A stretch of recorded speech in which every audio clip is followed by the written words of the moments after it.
All American build. We've been welding all day. We got our frame in. Sorry for the lighting. We got this frame replaced. Measured in. Elevation's wonderful. Levelness is wonderful. We got our frame connectors. Connecting back over to the frame. Done. Way down in there. Sorry for the lighting once again.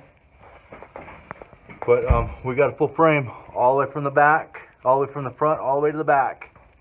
A lot of welding today. Hopefully it don't rain tonight because we got the car outside, halfway in, halfway out. Well, anyway, okay guys, All American build. Keep on clicking. This thing should be running Tuesday. The frame is almost done. The fuel cell will be going in the back. The fuel cell is taking up the whole freaking trunk. Oh. But anyway, she's getting stronger. It is strong. Okay guys, All American build. Have a great night. Thanks. Keep on clicking. Thanks. Bye.